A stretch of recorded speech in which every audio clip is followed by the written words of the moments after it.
नमस्कार, हमारे सभी दर्शकों को स्वागत है। मैं आपको बता दूं आज बहुत सारी खबरें हैं। कुछ ऐसी खबरें आ रही हैं जो चीनी वायरस को लेकर बड़ी सनसनीखेज खुलासे हो रहे हैं, लेकिन इसके अलावा एक और बड़ी हैरान करने वाली खबर आ रही है।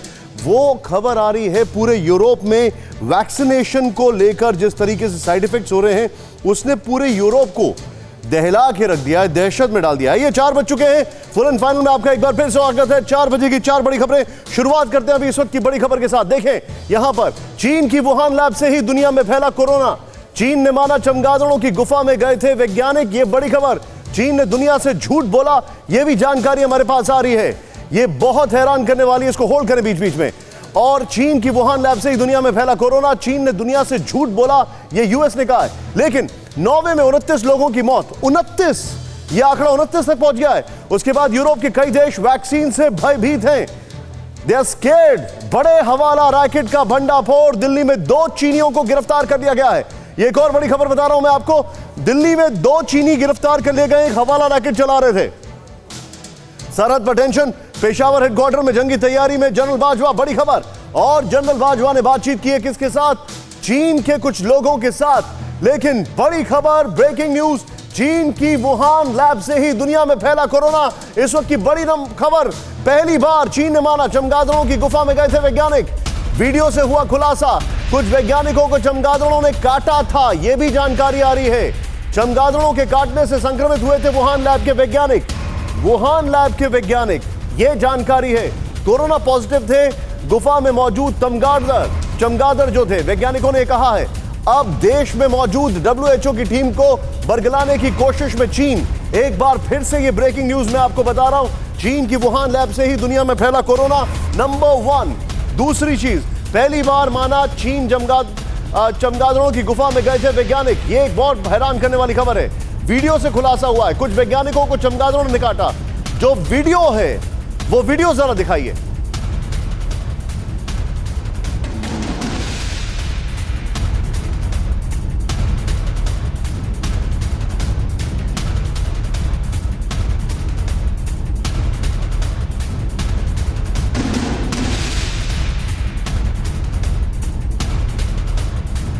से संक्रमित हुए थे, ये पूरा वीडियो है। ये देखिए, जरा फुल स्क्रीन पर दिखाएं, जरा फुल स्क्रीन पर हमारे दर्शकों को दिखाएं ये जानकारी।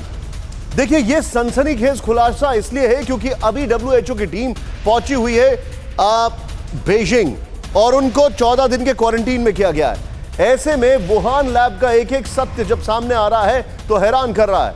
ये देखिए किस तरीके से, यानी कि एनिमल टू मैन और फिर मैन टू मैन ट्रांसमिट हुआ। ये हैरान करने वाला वायरस था और जिसको लेके WHO ने स्टार्टिंग में ये कहा था कि ये वायरस इंसानों से इंसानों में नहीं फैल रहा है। मनीष झा मेरे सहयोगी मेरे साथ है। मनीष, सेंसेशनल क्लेम, तुरंत इस बारे में और जानकारी दीजिए।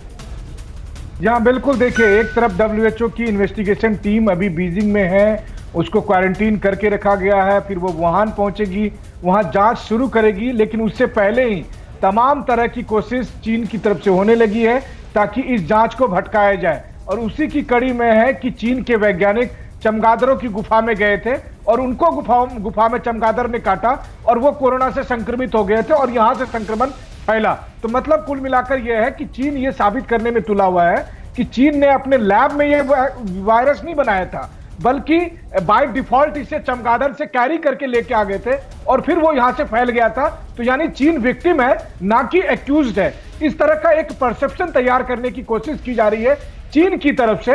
लेकिन मुझे लगता है, हालांकि बहुत उम्मीद तो WHO के इन्वेस्टिगेशन टीम से किसी को भी नहीं है, लेकिन फिर भी दुनिया चीन के इस खुलेआम जो झूठ बोलने की कोशिश है, मैं आपको थोड़ा सा रोकूंगा। मेरे खास मेहमान हमारे साथ जो जुड़ चुके हैं, doctor Ajit Jain, covid nodal officer, Rajiv Gandhi super speciality hospital. Sir आपका स्वागत है, वेलकम।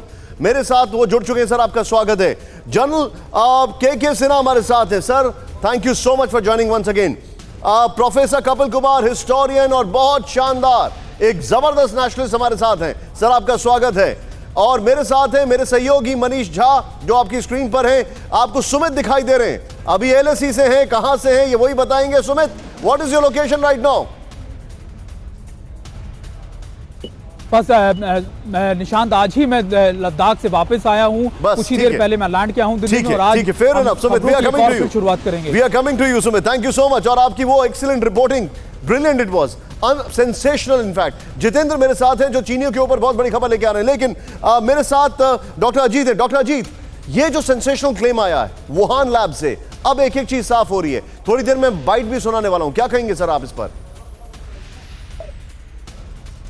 बेसिकली अगर हम लोग हिस्ट्री देखें कोरोना वायरस की, तो जो पहला कोरोना वायरस का इन्फेक्शन शुरू हुआ था वो भी इनफैक्ट चाइना से ही शुरू हुआ था, और बाद में लगभग 1-1.5 साल बाद जब जीरोइंग हुई फाइलोजेनेटिकल स्टडी के बाद में, तो वी केम टू नो कि एक्चुअली ये साउथर्न चाइना के अंदर केव्स जो थे उनमें से बैट से निकल के आया था। और दूसरा जो मर्स कोव आया था ये मिडिल ईस्ट के अंदर, इसमें भी लगभग 1-1.5 साल लगा था जीरोइंग करने में, and finally we came to know that this virus, ये जो वायरस है ये कैमल से, ऊंट से आया था। अभी ये जो तीसरा बार जो हुआ है ये कोविड-19, इसके अंदर अभी तक हम लोग जीरोइंग कर नहीं पाए, और ये जीरोइंग की प्रोसेस चल रही है। जीरोइंग करने के लिए कि ओरिजिन इस वायरस का कहाँ से हुआ था, फाइलोजेनेटिकल स्टडी की जाती है, जिसके अंदर इस वायरस का वेरिएंट देखा जाता है कि मिनिमम वेरिएशन, मिनिमम जो म्यूटेशन हुए वो आखिर वायरस में किस जगह मिले हैं। और बारे में अपने दर्शकों को जरा इस पर की ग्राफिक्स दिखाने वाला, आइए जरा यहां पर देखें आप, और इसके बाद एक वॉल भी है वो भी मैं आपको समझाऊंगा। देखें ये जो पूरी जानकारी है इसको देखें, समझें। चमगादड़ों पर शोध और चीन एक्सपोज हो गया, ये हमारे पास जानकारी है। यहां पर जो मैं आपको बता रहा हूं, इसको ड्रैगन के 9 पाप रहस्यमय गुफा में गए थे चीनी वैज्ञानिक। मैं चाहूंगा इसके सोर्सेज बताएं।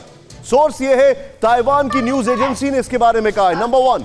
नंबर 2, अमेरिका की इंटरनल रिपोर्ट ने इसके बारे में कहा है, जो उनकी गृह मंत्रालय की रिपोर्ट है।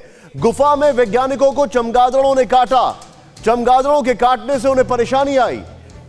ये चौथा पॉइंट जो है, वुहान इंस्टीट्यूट ऑफ वायरोलॉजी के वैज्ञानिकों ने लापरवाही बरती, बगैर पीपीई किट और मास्क पहने गुफा में गए थे।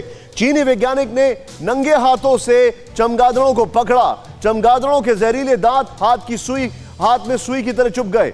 वैज्ञानिक जानते थे कि चमगादड़ों में कई वायरस होते हैं। देखिए ये सारी रिपोर्ट्स ताइवान से आ रही हैं, अमेरिका की इंटरनल रिपोर्ट्स ये कह रही हैं, सब कुछ जानते हुए दुनिया से छिपाई जानकारी, ये बड़ी खबर है। आइए जरा पीछे जो वॉल है इसका, वो जरा वॉल दिखाएं हमारे पास, जो हमारे पास जो इनपुट आ रहा है उसको समझाएं जरा।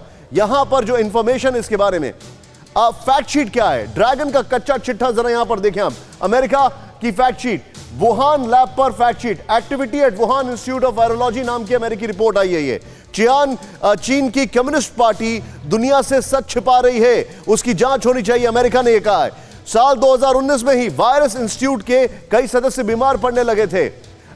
WIV यानी कि वुहान इंस्टीट्यूट ऑफ वायरोलॉजी के सीनियर रिसर्चर्स शी जैंगलिंग के दावे पर भरोसा नहीं किया जा सकता। अमेरिकी रिपोर्ट में यह भी कहा गया है, शी जैंगली ने दावा किया था कि संस्थान के स्टाफ या स्टूडेंट्स में कोई संक्रमण नहीं देखा गया था। यह अमेरिका और उनकी, मैं चाहूंगा सॉरी, विजुअल्स और ये ग्राफिक्स वॉल के साथ लेकर आए, जो बल्कि जो की ग्राफिक्स है उसके साथ मैं सीधे चलूंगा। सर एक एक चीज साफ हो रही है जनरल सेना, यहां पर अब ऐसा लग रहा है कि चाइना और WHO their hand in glove छुपाने में, और चाइना ने पूरी थ्योरी पकाई इस तरीके से जिससे कि लगे कि उनका कोई रोल नहीं है।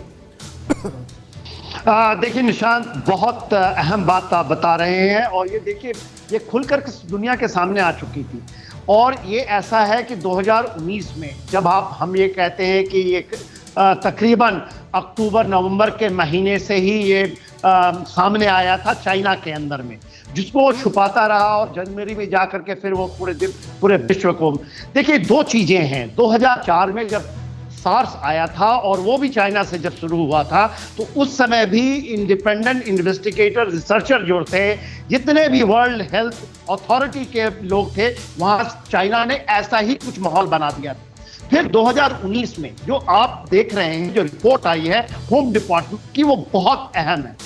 वहाँ पर बहुत सारे रिसर्चर एंड स्टूडेंट्स जो फॉल किए थे, और फिर जो चाइना अभी कह रहा है कि जो आपको याद होगा एक वैट वुमेन कहलाती है, वो वैट को खुले हाथों से पकड़ते थे और वैट खाया जाता है।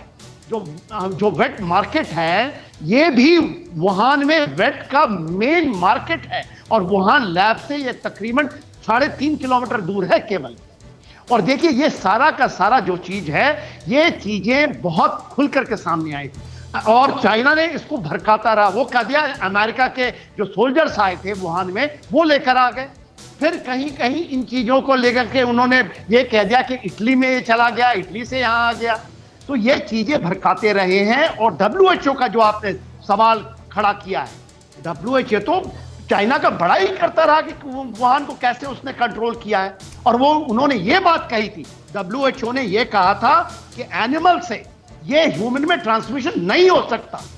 या बोलिए ये क्रिमिनल एक्ट है, ये स्टेटमेंट लिखित में है। और फिर ये पूरा विश्व में ये जाहिर हो गया कि इसकी transmission from bat to human, animal to human है। तो इस तरह की लापरवाही WHO वर्ल्ड का हेल्थ और जिसके ऊपर सारा चीज डिपेंडेंट है, ये चीजें जब आप वहां जा करके शी जिनपिंग की बड़ाई करते हैं। देखिए कम्युनिस्ट पार्टी ऑफ चाइना पूरी साहब, मैं आपको एक बहुत शॉकिंग चीज बताने जा रहा हूं, आप जरा इस पे ध्यान दीजिएगा।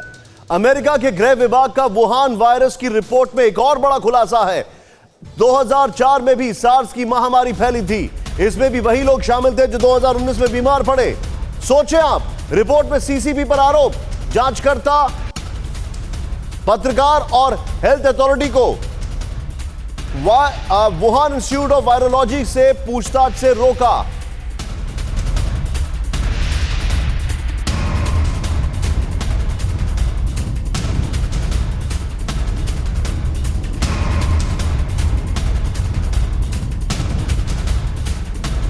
बड़ी खबर, मैं चलूंगा सीधे आपके पास, मेरे साथ मनीष है। मनीष, 2019 में जो लोग अफेक्टेड थे वो सार्स में भी अफेक्टेड थे।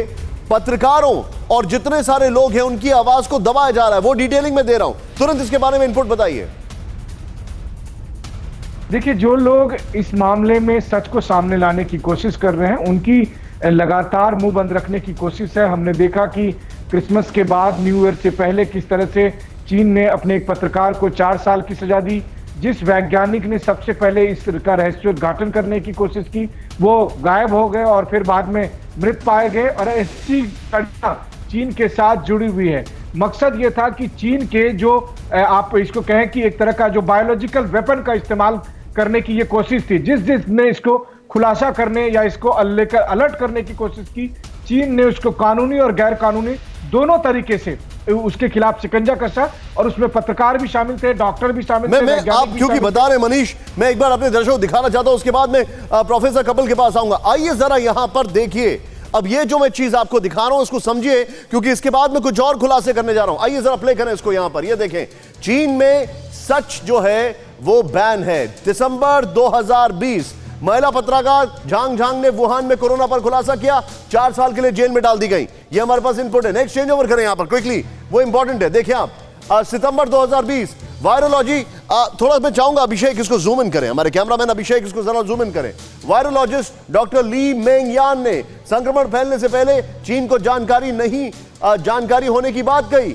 जान बचाकर चीन से उनको भागना पड़ा। ये देखें आप, जान बचाकर उनको चीन से भागना पड़ा। यहां पर कौन? Doctor Li मेंगयान। उनको नेक्स्ट चेंज ओवर करें, वो जरा यहां पर मैं अपने दर्शकों और दिखाऊंगा। सितंबर 2020, अब यहां पर जो इंटरेस्टिंग बात है उसको देखें आप, किस तरीके से ह्यूमन राइट एक्टिविस्ट शेंग कुईशी ने वुहान हॉस्पिटल के हालात का वीडियो जारी किया। रहस्यमय तरीके से वो अभी तक लापता है। ये चाइना का हाल है। नेक्स्ट चेंज ओवर करें, वो यहां पर दिखाएं। मई 2020 बैटवुमन के नाम से मशहूर शी जेंगली के पास थी कई गुप्त जानकारी, रहस्यमय तरीके से गायब हो गई वो। नेक्स्ट चेंज ओवर करें, अप्रैल 2020। अब देखिए किस तरीके से सच्चाई को खत्म किया जाता है चाइना में।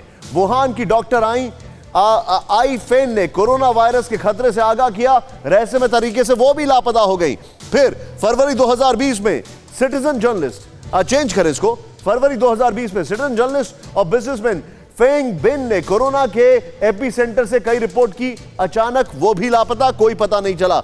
और इसके बाद फरवरी 2020 में चीनी डॉक्टर वेन लियांग ने सबसे पहले कोरोना की चेतावनी दी।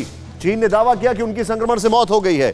सोचिए, मैं चाहूंगा सिर्फ इस ग्राफिक्स के साथ मेरे साथ आए प्रोफेसर कपिल कुमार के पास। सर, मैं आपसे ये सवाल अब जो पूछ रहा हूं, मुझे ये चिंता इस बात की ज्यादा हो रही है, अगर हम इस पूरे केस में ऑब्जर्व करें सर, जो भी कुछ रिपोर्ट करता है वो गायब हो जाता है।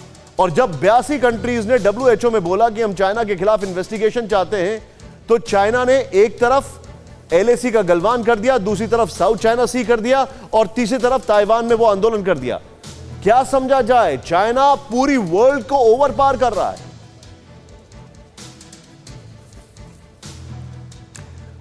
निशांत जी, सबसे पहले तो मैं एक बात कहना चाहूंगा कि ये जो बायोलॉजिकल वॉरफेयर चाइना ने छेड़ा, इस बायोलॉजिकल वॉरफेयर में चाइना को हराने के लिए जो हमारे साइंटिस्ट जनरल्स और डॉक्टर जनरल्स ने हमारे कमांडर इन चीफ पीएम के अंडर में जो लड़ाई लड़ी है और जो चाइना के इस बायोलॉजिकल वॉरफेयर को मुंहतोड़ जवाब दिया है, उसके लिए मैं अपने जनरल साइंटिस्ट और जनरल उनको सलाम करता हूं, डॉक्टर्स को और कोरोना वॉरियर्स को।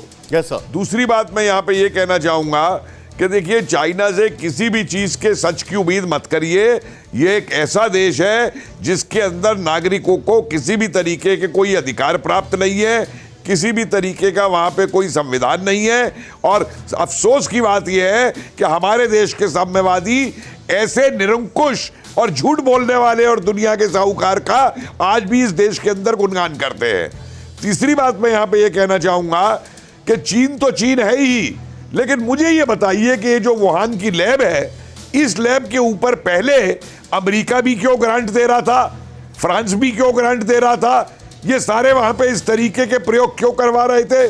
तब इनकी इंटेलिजेंस कहां चली जाती है जब वहां पे इस तरीके के प्रयोग होते हैं और वहां पे ये चीजें फैलती है? तो ये मौसेरे भाई वाली चीज जो है विदेशी इन सत्ताओं को छोड़ दी होगी। ये आज तक चीन को नहीं पहचान पाए। चीन को उस समय खड़ा कर दिया अमेरिका ने कोल्ड वॉर के टाइम पे कि रूस के खिलाफ कोई एक ताकत खड़ी हो जाएगी।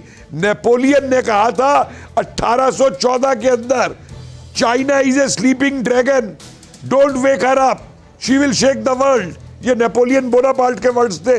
और इन लोगों ने आज के उस कम्युनिस्ट बक्कार चाइना को जो है ताकतवर बनाने के अंदर सारी इन पाश्चात्य ताकतों ने एक बड़ा खेल खेला है पूरे उसके अंदर। आज ये भारत है, अमेरिका से पहले भारत जो है खड़ा हुआ उठ करके, मैं ये जानना चाहता हूं, के अंदर चीन के भारत अकेला है अभी? अमेरिका में बहुत ज्यादा फ्लिप फ्लॉप हो रहा है। जो चाइना अपने अंदर हर वॉइस ऑफ डिसेंट को दबा रहा है, जो चाइना वर्ल्ड के खिलाफ मोर्चा खोल देता है और उसका कुछ नहीं हो रहा है, WHO के खिलाफ वो कार्रवाई कर रहा है, उस चाइना का क्या सलूशन है? मैंने आपको बताया था निशान जी, सॉल्यूशन बड़ा सिंपल है कि चीन के आसपास के जितने पड़ोसी राज्य हैं जो चीन के सताए हुए हैं, इस समय है कि उनका संगठन बनाया जाए चीन के खिलाफ, जिनकी चीन ने भूमियां वो की हुई हैं। और दूसरा, अगर आज इतने करोड़ों लोगों के मरने के बाद में भी दुनिया चीन के खिलाफ नहीं जागती है, तो उन देशों को फिर जीने का कोई अधिकार नहीं है। आप जो बता रहे हैं सर, ये बात सही है, क्योंकि आपने पड़ोसी मुल्कों की बात की है, मैं विदेशियों को क्या कहूं? आपने पड़ोसी मुल्कों की बात की है। मैं पाकिस्तान को लेकर एक खबर दिखा रहा हूं, वैक्सीन। ये यूरोप वाली खबर में लास्ट में लूंगा, लेकिन पाकिस्तान वैक्सीन को लेकर आपने पड़ोसी देश की बात की। सर, एक फैक्ट आपको बता रहा हूं, थक हार कर वैक्सीन के लिए भारत की ओर देख रहा है पाकिस्तान। बड़ी खबर, भारत में बनी वैक्सीन को पाक में इमरजेंसी इस्तेमाल की मंजूरी। ड्रग रेगुलेटरी अथॉरिटी ने एस्ट्राजेनेका की वैक्सीन को दी मंजूरी। कोवैक्स योजना से पाक को मिल सकेगा कोरोना का टीका।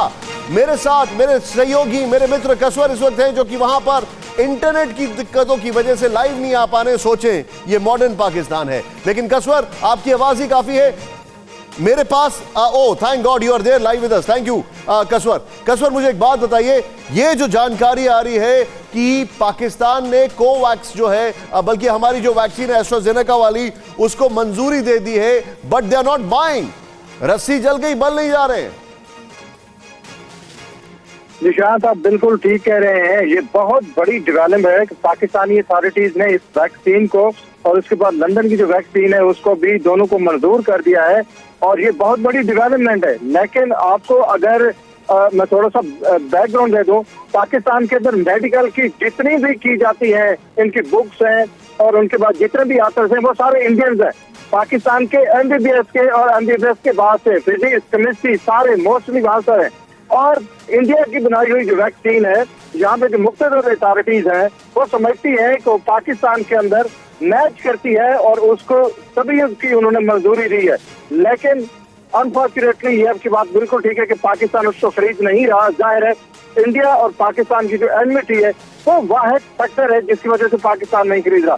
लेकिन ये एक स्टैंप है। लेकिन कसवर मुझे एक बात बताइए, मैं आपसे एक चीज जानना चाहता हूँ इंडिया की जो कसवर, भारत की एक बात तो कोई माने या ना माने बहुत सत्य है, वो ये है कि पाकिस्तान के बच्चों का भारत में इलाज होता है, पाकिस्तान के बड़े बुजुर्ग आते हैं उनको मेडिकल वीजा मिलता है और भारत में इलाज होता है। दो मेडिकल फैसिलिटीज जो हैं उसको लेकर कभी भी इंटरनल पॉलिटिक्स सामने नहीं आनी चाहिए।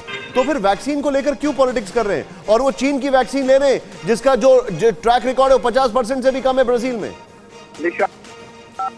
अपने एक बहुत बड़ा क्वेश्चन रेज किया है, इसमें कोई शक नहीं कि पाकिस्तान में वो लीवर का ट्रांसप्लांट हो, वो हार्ट का ट्रांसप्लांट हो, पाकिस्तान से एक बहुत बड़ी तादाद जाती है। और जब ये वीजे क्लोज हुए हैं पाकिस्तान और इंडिया की एनमिटी की वजह से, हम किसी को ब्लेम नहीं कर सकते। लेकिन इनका जो सबसे बड़ा नुकसान है वो पाकिस्तानी अवाम को हुआ है। यहाँ से नौजवान जाते हैं, लीवर का ट्रांसप्लांट सस्ता तरीन और इंतहाई काबिल एतमाद डॉक्टर कहते हैं इंडिया में। आपका क्वेश्चन अपनी जगह पे इंतहाई अहम है कि अगर ऐसी सूरत हाल है तो फिर पाकिस्तान इसको खरीद क्यों नहीं रहा, जबकि उसकी मंजूरी भी दे दी गई है।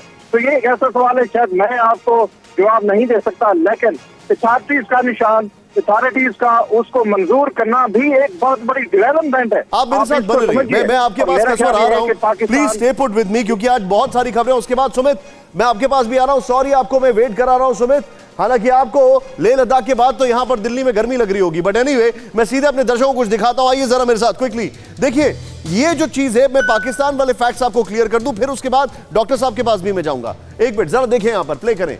वो ये है कि देखें आप, क्या हमारे पास इंफॉर्मेशन है, पाकिस्तान ने भारत में बनी ऑक्सफोर्ड एस्ट्राजेनेका की वैक्सीन के इमरजेंसी इस्तेमाल की मंजूरी दे दी है। ठीक है, very good. Next change over करें, वो यहां पर जरा दिखाएं। भारत में ऑक्सफोर्ड एस्ट्राजेनेका के साथ सीरम इंस्टीट्यूट कोविशील्ड वैक्सीन बना रहा है। नेक्स्ट चेंज करें। हालांकि सीधे भारत से नहीं जाएगा पाकिस्तान को कोई भी टीका, 20% आबादी के लिए कोवैक्स योजना से मिल सकेगा पड़ोसी को टीका। मतलब कोवैक्स क्या है? चाइना की वैक्सीन पर WHO की देखरेख में एक ग्लोबल अलायंस है कोवैक्स। कोवैक्स के जरिए 190 देशों की 20वीं सदी आबादी को टीका मिलेगा। मैं आई स्टैंड करेक्टेड, जिसमें पाक भी शामिल है, यानी कोवैक्स का मामला अलग है। पाकिस्तान को उम्मीद है कि अप्रैल में के आसपास उसे भारत में बनी वैक्सीन मिल सकती है। लेकिन अब जो फैक्ट मैं आपको दिखा रहा हूं, डिमांड में भारतीय कोविशील्ड, यहां पर देखें आप, ये देखें आप क्या फैक्ट है। देश ब्राजील ऑर्डर कर दिया है, डिमांड है 2 करोड़ डोज की। ब्राजील, मैं यहां पे आ जाता हूं, देखिए आप अलग अलग देशों में, बहुत बढ़िया। नेक्स्ट चेंज ओवर करें, ये हमारी वैक्सीन है कोविशील्ड की। यहां पर देश कौन सा है? नेपाल। नेपाल की अगर बात की जाए कितना? 1.2 करोड़, क्योंकि इनको समझ में आ गया भैया चीनी माल हमने स्टार्टिंग में लिया, गड़बड़ हो गया। कोरोना के दरमियान उनके मास्क, उनके वेंटिलेटर सब बेकार थे। नेक्स्ट चेंज ओवर करें, वो इंटरेस्टिंग है, वो हमारे दर्शकों को दिखाएं। भूटान, अगर भूटान की बात की जाए तो 10 लाख डोज की मांग भारत की कोविशील्ड। नेक्स्ट चेंज ओवर करें, म्यांमार सीरम इंस्टीट्यूट से परचेज कॉन्ट्रैक्ट किया है, ये देखें परचेज कॉन्ट्रैक्ट कर लिया। बांग्लादेश 3 करोड़ डोज मांगी है, ये भी चाइना से अभी दूरी मंगा रहे हैं। श्रीलंका, अगर श्रीलंका राष्ट्रपति राजपक्षे की मांग पर भारत ने भरोसा दे दिया है। मालदीव्स, वैक्सीन के लिए भारत से बातचीत जारी है। अफगानिस्तान के विदेश मंत्री ने कहा हम भारत की ओर देख रहे हैं। दक्षिण अफ्रीका 15 लाख डोज की उम्मीद। दक्षिण कोरिया 2 करोड़ डोज की उम्मीद। यह है भारत की रिसर्च। तो एक तरफ हम पाकिस्तान और चीन से सरहद पर निपटते हैं, दूसरी तरफ हम साइंस का सहारा लेकर दुनिया में एक बहुत बड़ा रोल प्ले कर रहे हैं। मैं सीधे चलूंगा, डॉक्टर साहब इस वक्त मेरे साथ हैं। सर, मैं आपसे जानना चाहूंगा, ये अगर भारत की बात की जाए तो आपको नहीं लगता है कि वैक्सीन, डॉक्टर अजीत, वैक्सीन पूरी दुनिया को नजदीक लाने के लिए भी एक बहुत अच्छी चीज हो सकती है? जिस कोरोना की वजह से पूरी दुनिया दूर हो गई, अब ये वैक्सीन उसको नजदीक भी लाएगी। डेफिनेटली भारत धरती पे वैक्सीन बनाने का सबसे बड़ा सेंटर है। और भारत में ये जो वैक्सीनाइजेशन की ड्राइव जो शुरू हुई है, ये धरती की सबसे बड़ी वैक्सीनेशन की प्रोग्राम है। इससे बड़ी प्रोग्राम आज तक कभी लॉन्च नहीं हुई। जहां तक मैं कोविशील्ड की बात करूं, जो पहले दौर के अंदर मेजर शेयर जिसका है, ये कोविशील्ड वैक्सीन एक एडिनो वायरस, जो चिंपैंजी एडिनो वायरस है, उसको डबल स्ट्रैंडेड DNA वायरस है, उसमें जो आरएनए की कोरोना वायरस की है जीन कोडिंग करके उसे इंजेक्ट करके उसके अगेंस्ट जो स्पाइक प्रोटीन है उसके अगेंस्ट हमारे यहाँ पर एंटीबॉडी बनाती है बॉडी में होस्ट सेल। ये बेसिक है कोविशील्ड का। और जो कोवैक्सीन है भारत बायोटेक का, वो एक चिल्ड इनएक्टिवेटेड वैक्सीन है, जिसके साथ में हम लोगों का एक्सपीरियंस सबसे ज्यादा है, क्योंकि अगर धरती की पहली वैक्सीन बनी थी वो भी इनएक्टिवेटेड थी, दूसरी बनी थी रेबीज की वो भी इनएक्टिवेटेड चिल्ड वैक्सीन थी, तीसरी ओरल पोलियो वैक्सीन जो बनी थी वो भी इनएक्टिवेटेड चिल्ड वैक्सीन थी, जो बीटा प्रोपियोलैक्टोन या हीट या रेडिएशन से करते हैं। तो हम लोगों का एक्सपीरियंस इन वैक्सीन के साथ में जो चिल्ड वैक्सीन है उसके साथ में सबसे ज्यादा है। तो हमारे ये जो दूसरा वैक्सीन है जिसका थर्ड फेज ट्रायल का डेटा आना है, इससे भी हम बहुत होपफुल हैं। तो हमारी ये दोनों वैक्सीन काफी हद तक सक्सेसफुल जाएगी और ये सिर्फ इंडिया को ही नहीं पूरी दुनिया को इससे कोरोना बीमारी से निजात दिलाने में बहुत हेल्प करेगी। थैंक यू डॉक्टर साहब, बहुत बहुत शुक्रिया। मैं आपको रोकूंगा यहाँ पर। बहुत बहुत शुक्रिया हमारे लिए टाइम निकालने के लिए भी और हमसे बातचीत करने के लिए, क्योंकि आगे मैं आपको भी I will not trouble you more. बहुत बहुत शुक्रिया आपका डॉक्टर साहब। लेकिन कसवर, मेरे पास एक इंफॉर्मेशन आ रही है और अब मेरे साथ स्टैंड बाय पर रहे सुमित। जनरल बाजवा ने पेशावर कॉर्प्स हेडक्वार्टर का दौरा किया। बड़ी खबर, दौरे में जनरल बाजवा ने पाकिस्तान आर्मी की गोला बारूद और स्टॉक को देखा। जनरल बाजवा ने चीन के रक्षा मंत्री को फोन किया। पाक मीडिया इमरान को डर, भारत पीओके को कब्जा करने के लिए हमला कर सकता है, यह बड़ी खबर। और इमरान खान और जनरल बाजवा की भी मुलाकात किसी वक्त संभव है, यह हमारे पास इंफॉर्मेशन आ रही है इस वक्त की बड़ी खबर। मैं सीधे चलूंगा, पाक मीडिया में बहुत सेंसेशनल जानकारियां चल रही हैं। कसवर, वेरी क्विक अपडेट, क्या हाल है अभी वहां पर? ये जो जनरल बाजवा को लेकर इंफॉर्मेशन आ रही है, चाइना से बातचीत की है, पेशावर गए हैं, इमरान खान से मीटिंग है, व्हाट्स कुकिंग? पाकिस्तान पिछले 1.5 महीने से मुकम्मल तौर पे तैयारों के मूड है, ऑपरेशनल मोड में है। और पाकिस्तान जो है चाइना के साथ, जिस तरह आपने बात की है, चाइना के साथ भी इन टच है। लद्दाख के मामले से अगर आप शुरू करें और फिर मैं आपको लेके आऊँ लाइन ऑफ कंट्रोल के ऊपर, तो ये पाकिस्तान और चाइना, और इसमें एक पॉइंट और शामिल कर लें एक्सरसाइज का। पाकिस्तान के अंदर चाइना के टॉप ऑफ द लाइन इस वक्त बर्ड मौजूद है। पाकिस्तान की जो फौजें हैं चाइना के साथ मिलकर एक्सरसाइज कर चुकी हैं। तो मैं आपको एक लाइनर बताऊंगा, Pakistan is fully ready for a full fledge war. और यही बात है कि बाजवा साहब कभी पाए जाते हैं पेशावर में, कभी पाए जाते हैं क्या बोल रहे हैं? They are ready for full fledge war. They are ready for full fledge war with India. ये इसी वजह है कि कभी ये पेशावर में पाए जाते हैं, कभी कोयटा पाए जाते हैं, कभी लाइन ऑफ कंट्रोल पे। और मैं आपको ये बताऊं कि मैं आपको रोकूंगा। कसवर की एक खबर, कृपया ब्रेकिंग इसकी तैयार करें। कसवर, पाकिस्तान से मेरे सहयोगी ब्रेक कर रहे हैं। Pakistan is ready for a full fledge war. Pakistan युद्ध के लिए पूरी तरह तैयार है। भारत से युद्ध की तैयारी में पूरी तरीके से जनरल बाजवा एक समीक्षा कर रहे हैं। यह इस वक्त की बड़ी खबर। मैं चाहूंगा इस ब्रेकिंग को तैयार करें और ब्रेक करें। इस वक्त ये बड़ी खबर, ये बड़ी खबर यह है कि पाकिस्तान भारत से फुल फ्लेजेड वॉर के लिए तैयार है। तुरंत इस ब्रेकिंग को दे। Please go head कसवर। वही मैं आपको कह रहा हूं कि यही वजह है कि पाकिस्तान जो है, पाकिस्तान के जो आर्मी चीफ हैं वो पेशावर में पाए जाते हैं, कोयटा में पाए जाते हैं, कश्मीर में पाए जाते हैं। और 2 दिन के अंदर आप इनको देखेंगे कि फ्रंट जो वहां पर है लाइन ऑफ कंट्रोल पे कश्मीर के मौत पर, ये वहां पे देखे जाएंगे। तो मैं आपको सिर्फ यही बता सकता हूँ, पाकिस्तान की ग्राउंड फोर्सेज, नेवी और उसके बाद एयरफोर्स को इन्होंने मुकम्मल तौर पर हाईलाइट कर दिया है।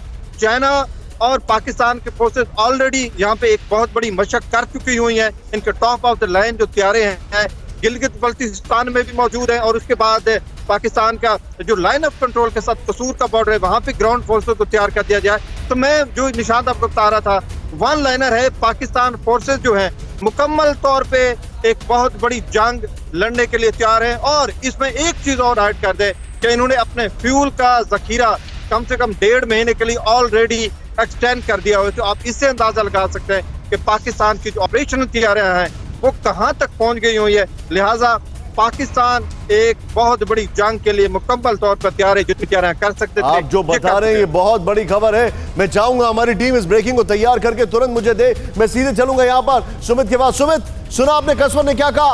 आप अभी सरहद से लौटे, how are we prepared Sumit?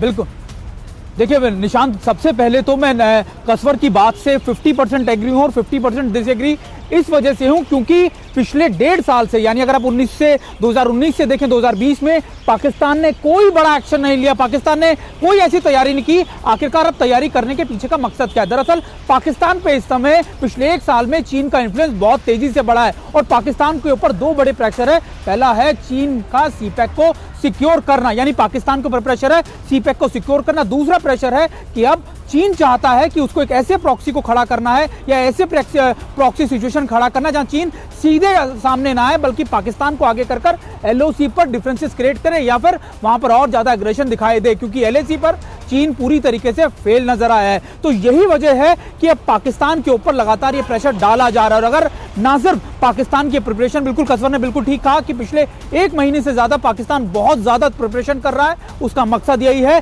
कि जैसे जैसे ठंड खत्म होगी पाकिस्तान कुछ बड़ा एंगेजमेंट करने की कोशिश में है। लेकिन ऐसा नहीं है कि ये इनपुट लगातार भारतीय इंटेलिजेंस एजेंसी या फोर्सेस के पास नहीं है। ये पता है कि पाकिस्तान को चीन एक प्रॉक्सी के तौर पर इस्तेमाल कर रहा है और उसका मकसद सिर्फ और सिर्फ भारत के साथ, भारत को 2 जगह 2 फ्रंट पे अब मैसिवली इंगेज करना है। निशान, आप जो बता रहे मैं सीधे चलूंगा और उसके बाद जनरल सिन्हा के पास आऊंगा। आइए जरा हमारे दर्शकों को ये ब्रेकिंग के इनपुट दिखा दें, बहुत तेजी से आइए जरा यहां पर क्विकली। ये जो हमारे पास वॉल ग्राफिक्स है, सरहद पर टेंशन, जंगी तैयारी में बाजवा और जनरल नरवणे की पाकिस्तान चीन को चेतावनी के बाद पाकिस्तान में हलचल तेज हो गई है। बड़ी खबर हमारे पास है। नेक्स्ट चेंज ओवर करें, वो जनरल बाजवा ने पेशावर का ऑफसेट क्वार्टर जाकर गोला बारूद के स्टॉक का जायजा लिया। नेक्स्ट चेंज ओवर करें, बहुत तेजी से चेंज करें इसको। बाजवा ने अपनी सेना के कमांडर्स को जंग के लिए हर दम तैयार रहने को कहा है। इमरान खान ने एलओसी के हालात पर, आर्मी की तैनाती पर चर्चा के लिए बाजवा से मिलेंगे।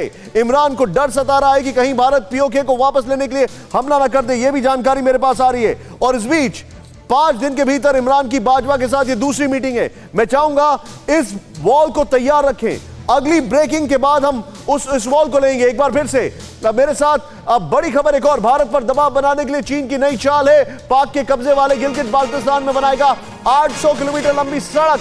नई सड़क से बढ़ जाएगी पाकिस्तान चीन की क्षमता। चीन गिलगित बाल्टिस्तान तक तोपखाने को ले जाने में हो जाएगा सक्षम। चीन के सड़क से लद्दाख के फॉरवर्ड एरिया पर भारत के लिए बढ़ेगा खतरा। यह बड़ी खबर मैं आपको बता रहा हूं। मैं चाहूंगा इस ब्रेकिंग और पुरानी बाजवा वाली वॉल दोनों को साथ लें और सीधे जनरल सिन्हा के पास जाएं। सर, योर टेक, ये जो तैयारी चल रही है ये बहुत शॉकिंग है सर। निशांत, आप सही बता रहे हैं कि ये शॉकिंग के अलावा एक चैलेंजिंग मोमेंट है। और आपने अभी देखा ये 15 जनवरी के दिन जो आर्मी डे के परेड के अंदर में आपने हमारे चीफ को भी सुना और उन्होंने साफ शब्दों में कहा है जो कलूसिविटी थी वो कोऑपरेशंस में बदली है और वो इन चीज़ों की तैयारी कर रहा है। परिस्थितियां बदल रही हैं, बड़ी चीज़ें उन्होंने, आपने यदि सुना होगा कि चैलेंजेस को अपॉर्चुनिटी में बदलना इंडियन आर्म फोर्सेस की एक बहुत बड़ी चीज़ है। यह आपने देखा जिस तरह से चाइना ने किया ईस्टर्न लद्दाख के ऊपर में, एक अपॉर्चुनिटी हमने जो 29 अगस्त को किया है, ये पूरे चाइना को हमने चैलेंजेस को अपॉर्चुनिटी में बदल दिया। जब आप कैलाश पूरे रेंजेस को पकड़ लेते हैं, तो ये जो आप कह रहे हैं ना, जो बाजवा साहब भागे भागे फिर रहे हैं, उसकी इंडिया को आता है एक अपॉर्चुनिटी 84 में उन्होंने दिया था जब हमने सियाचिन पकड़ लिया था। और ये समय है, मैं आपको फिर बताता हूं, एक हमारे लिए अपॉर्चुनिटी है। गिलगित बाल्टिस्तान का अपना नाम ले रहे हैं, ये पूरे पीओके की हमारे लिए अपॉर्चुनिटी और इसकी तलाश हमें है और ये तलाश हम खोज रहे हैं। और यकीन मैं आपको दिलाता हूं, तैयारी इतनी पुख्ता है, हमारी इतनी दृढ़ निश्चय है, संकल्प है कि अपॉर्चुनिटी को हम पूरे के पूरे फायदा उठाएंगे और पूरे विश्व के अंदर में भारत अपना वो आधिपत्य जमाएगा कि केवल ये रीजनल नहीं, ये आपके विश्व के अंदर में। आप कोविड की बातें कर रहे थे, पूरा विश्व आपकी तरफ देखता है और आने वाले समय में यकीन रखिए फिर हम डिबेट में बैठेंगे। निशांत जी, आप बहुत अच्छा डिबेट करते हैं और बहुत जोश और खरोश समझ के करते हैं। मैं फिर यकीन दिलाता हूं, जब भी बैठूंगा आपको भारत की यही विजय मिलेगी जो आपने कैलाश रेंज पे देखा। Point noted sir, point noted. Opportunity मिलेगा। प्रोफेसर कपिल कुमार सर, मैं आपके पास तुरंत आ रहा हूं। ये जो आप जानकारी दे रहे हैं, एक बार अपने दर्शकों को बताना चाहूंगा, तेजी से यहां पर आए। देखिए, ये जो पीओके में चल रहा है वो एक अलग सिनेरियो है और ये कसवर से भी मैं जानूंगा। जरा पीओके के हालात दिखाएं, प्ले करें यहां पर। पाक के कब्जे वाले गिलगित बाल्टिस्तान में चीन 800 किलोमीटर लंबी सड़क बनाने जा रहा है। नंबर 1, 33 मीटर चौड़ी सड़क काराकोरम राजमार्ग को गिलगित बाल्टिस्तान के अस्तौर से जोड़ेगी। सड़क के बन जाने से चीन गिलगित बाल्टिस्तान के में भारी तोपखाने को ले जाने में सक्षम होगा। नई सड़क से चीन पाक की भारत के खिलाफ दो मोर्चे की जंग की क्षमता बढ़ जाएगी। यहां पर रोकें, ये जो वॉल है, खाली इस वॉल के साथ कसवर के पास आएंगे और फिर कपिल सर के पास। कसवर, क्या यह समझा जाए कि चाइना ने अपना नया बेस पीओके को बनाया है और पाकिस्तान के अलग अलग इलाकों को बनाया है? निशांत, आप ये तो नहीं कह सकते कि उन्होंने बना दिया है इस रीजन में अपना बेस बना दिया है, लेकिन आप जरा इस चीज को समझे कि 800 किलोमीटर का जो ये जो लाइन है, जो एक रोड है, कारपेट रोड है, बड़ा वाइड रोड है हिमालयन रीजन में, तो इसका मतलब ये है कि जहाँ पे ये सिविलियन पॉपुलेशन को वहाँ पे जहाँ पे फायदा देगा, वहाँ पे इसका सबसे बड़ा जो हो सकता है, आर्मी जब भी मूव करेगी, इनको जब भी अपनी आर्टिलरी मूव करनी होगी, तो ये जो इस किस्म के रोड है वो सबसे बड़ा रोल प्ले करते हैं। इसका मतलब ये है कि स्विफ्ट और इंतहाई सेफ आर्टिलरी या हैवी वेपन्स के लिए अगर आपको इस किस्म की हॉरिडली मूव करना पड़े तो ऐसे रोड इंतहाई अहमियत इख्तियार कर जाते हैं। मैं कपिल सर के पास आऊंगा। कपिल सर, एक थ्रेट परसेप्शन अब यह आ गया है कि चाइना दो बेसिस को ऑपरेट कर रहा है, एक पीओके और दूसरा एलएसी। ये थ्रेट परसेप्शन को हम काउंटर तो कर रहे हैं, लेकिन क्या यह समझा जाए कि इंटरनेशनली भी इसको बर्दाश्त किया जाएगा?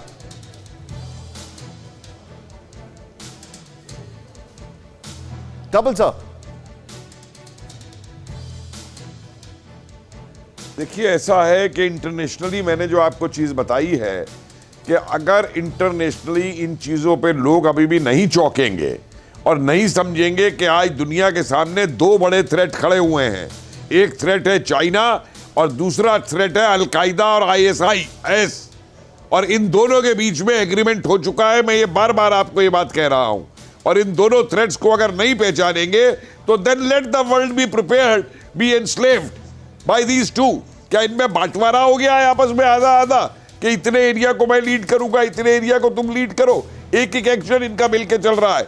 आज हिंदुस्तान में जो हो रहा है, इनके अराजकतावादी और नक्सलाइट जिहादियों के साथ मिलकर हिंदुस्तान में वो करा रहे हैं।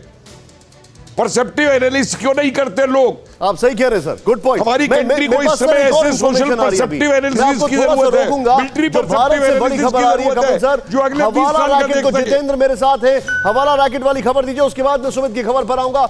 हवाला रैकेट को एक बहुत बड़ी खबर आ रही है इस वक्त मेरे पास, और वो चीनी हवाला रैकेट है। दिल्ली से 2 चीनी नागरिकों को ईडी ने गिरफ्तार किया है मनी लॉन्ड्रिंग में। चार्ली पेंग, कार्टर ली गिरफ्तार। चार्ली को पहले दिल्ली पुलिस ने गिरफ्तार किया था। ईडी ने अब दोनों को 14 दिन की रिमांड पर लिया है। जितेंद्र, पूरी जानकारी दीजिए और खबर को विजुअल्स के साथ दिखाएं। जी बिल्कुल, देखिए, चार्ली एमएलए के तहत की गई, यानी कि मनी लॉन्ड्रिंग के तहत की गई है। इससे पहले सबसे पहले जो इनकम टैक्स विभाग था उसने इन दोनों के खिलाफ कार्रवाई की थी और मेन रडार पर था चार्ली पेंग। इनकम टैक्स विभाग ने दिल्ली पुलिस को अपनी ये जानकारी दी थी जांच के बाद कि चार्ली पेंग ने करोड़ों रुपए हवाला रैकेट के जरिए चाइना से हिंदुस्तान मंगवाए हैं, जिसमें 40 से ज्यादा शेल कंपनियां शामिल हैं। और इसके अलावा चार्ली पेंग दलाई लामा की जासूसी में भी लगा हुआ था। उसके लिए उसने 20 से ज्यादा तिब्बती जो कि साउथ इंडिया और नॉर्थ इंडिया के अंदर मौजूद है, इन सभी को मोटी रकम दी थी। और दलाई लामा की पल पल की जो जानकारी थी, उनके हर मूवमेंट के बारे में वो खबर रख रहा था। ऐसी जानकारी दिल्ली पुलिस की स्पेशल सेल को दी गई। लेकिन आप बोल रहे हैं हवाला के अलावा भी ये जासूसी कर रहा था? बिल्कुल, हवाला के अलावा भी जासूसी की जा रही थी, दलाई लामा की जासूसी की जा रही थी, उनकी पल पल की जानकारी रखी जा रही थी। करोड़ों रुपया सिर्फ दलाई लामा की जासूसी रखने पर ही खर्च किया जा रहा था। कई मोबाइल कंपनियां खोली गई, कई दुकानें खोली गई, जगह जगह कई ऑफिस खोले गए। वो सभी शेल कंपनियां थी जिनके जरिए चाइना से करोड़ों रुपया हिंदुस्तान आया, जिससे करोड़ों रुपए का नुकसान राजस्व विभाग को हुआ। तो फिलहाल ईडी ने भी मुकदमा दर्ज कर लिया। ईडी का कहना है कि सब पूछताछ की जाएगी, जानने की कोशिश की जाएगी कि आखिरकार वो कौन शख्स है जो चाइना में बैठकर चार्ली पेंग की पूरे तरीके से मदद कर रहा है। जी, हैरान करने वाली खबर है जितेंद्र, सॉरी आपको इंतजार कराया, लेकिन बहुत बहुत शुक्रिया जानकारी के लिए आपका। सुमित मेरे साथ है। LAC पर भारत को एक और बड़ी कामयाबी, बड़ी खबर। लेह काराकोरम के बीच सड़क बनकर तैयार। DSDVO सेक्शन पर 255 किलोमीटर की सड़क तैयार। भारतीय सेना का रास्ता होगा और आसान। सीधे दिखाएं सुमित की ग्राउंड रिपोर्ट।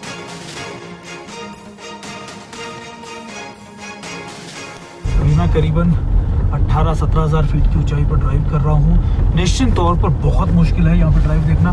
करना, क्योंकि अगर आप देखें कि चारों तरफ इस तरीके की सफ़ेद चादर आपको नज़र आएगी। अभी हाईएस्ट मोटेबल रूट्स में से एक में मैं हूँ और अभी यहाँ पर अगर आप देख लो कि बर्फ़ पिघली है, बर्फ़ पिघलने के बाद पानी यहाँ पर जमा हुआ है और अब से थोड़ी देर में जब ये दोबारा से जमेगा तो यहाँ गाड़ी चलाना और मुश्किल हो जाएगा, क्योंकि यहाँ पर सारी चीज़ें जम जाएगी, गाड़ी लगातार फिसलेगी, बहुत मुश्किल होता है। अभी अगर आप देखें मेरे सामने कि highest one of the most highest motorable road पे, और ये आर्मी के कुछ इंस्टॉलेशंस है और आज TV9 भारतवर्ष खासतौर पर मैं आपको ऐसी फॉरवर्ड मोस्ट लोकेशंस में लेकर आया हूँ जहाँ देखकर आपको लगेगा कि कैसे, अगर आप देखें मेरे सीधे हाथ पर तो आपको सिर्फ और सिर्फ सफ़ेद चादर नजर आएगी। बर्फ़ करीबन 8-8 फीट की बर्फ़ पड़ चुकी है और ये पहला मौका है जब कोई चैनल 8 से 9 महीने के बाद जहाँ पर देश का यानी सबसे बड़ा भारत चीन के बीच का स्टैंड ऑफ चल रहा है, वो उस समय मैं यहाँ पहुँचा हूँ। मैं अपनी टीम से कहूंगा कि सुमित के वॉक थ्रू को शॉर्ट्स की तरह इस्तेमाल करें और सीधे चलेंगे सुमित के पास। सुमित, वेल डन, लेकिन जो हमारी तैयारी है वो आप अपने आप में बहुत कुछ बता रहे हैं। बिल्कुल बिल्कुल निशांत, पिछले करीबन 5-6 दिन से मैं लगातार ईस्टर्न लद्दाख के अलग अलग इलाकों में गया, चाहे वो पैंगोंगसो हो, चाहे ये DSDBO, और ये दुर्बुक का इलाका है जहां से DSDBO की शुरुआत होती है। अगर आप देख रहे हो इस पुल का, हालांकि इस पूरे रोड को करीबन 2019 के आखिरी में पूरा कर लिया गया था, लेकिन उसके बाद हम पहले चैनल थे जो वहां उस लोकेशन पे पहुंचे, और ये इसलिए इंपॉर्टेंट है क्योंकि यही वो सड़क थी, यही वो जगह है जिसको लेकर चीन सबसे ज्यादा विफरा था, या फिर जो एपिसेंटर रहा आप इसको कह सकते हैं कि लगातार कन्फ्रंटेशन का, स्टैंड ऑफ पूरा प्लान करने का चीन का, ये वही रोड है। और इन रोड्स की जो सबसे बड़े चैलेंजेस है वो ये कि इन हाई एल्टीट्यूड एरियाज में विंटर के समय यहां पर आपका मोबिलाइजेशन करना ही सबसे बड़ा चैलेंज होता है। ये रोड इतनी ज्यादा बेहतर बना दी गई हैं ब्लैक टॉपिंग कर कर कि इन पर आप इन पे हाई लेवल का कुछ भी आप इनका मूवमेंट कभी भी कर सकते हैं। निशांत, सुमित, बहुत बहुत शुक्रिया इस जानकारी के लिए आपका। लेकिन अपने दर्शकों को एक बड़ी खबर बताना चाहूंगा, अमेरिका से आ रही है। कोरोना पर जो बाइडेन के 10 दिन का ब्लूप्रिंट तैयार, कार्यकाल के पहले 100 दिनों में 10 करोड़ टीके लगाने का लक्ष्य। 20 जनवरी को अमेरिका के राष्ट्रपति के रूप में संभालेंगे कार्यभार। हम इस अभियान से इस महामारी को काबू में करेंगे, जो बाइडेन ने कहा है। अमेरिका दुनिया में कोरोना के सबसे ज्यादा प्रभावित देश। लेकिन एक लास्ट खबर जो मैं ले रहा हूं, डोनाल्ड ट्रंप की खबर, वो उसमें मनीषा का रिएक्शन लूंगा। बेहद हैरान करने वाली खबर, बतौर राष्ट्रपति ट्रंप अपने आखिरी दिन क्या करेंगे इस पर सस्पेंस है। फ्लोरिडा में एक रैली आयोजित करने का ट्रंप का एक कार्यक्रम। शपथ के पहले ट्रंप फ्लोरिडा गए तो उनके पास रहेंगे न्यूक्लियर कोड। जो बाइडेन के शपथ लेते ये कोड हो जाएंगे निष्क्रिय। ट्रंप पहले ही कह चुके हैं कि वो बाइडेन के शपथ में नहीं होंगे शामिल।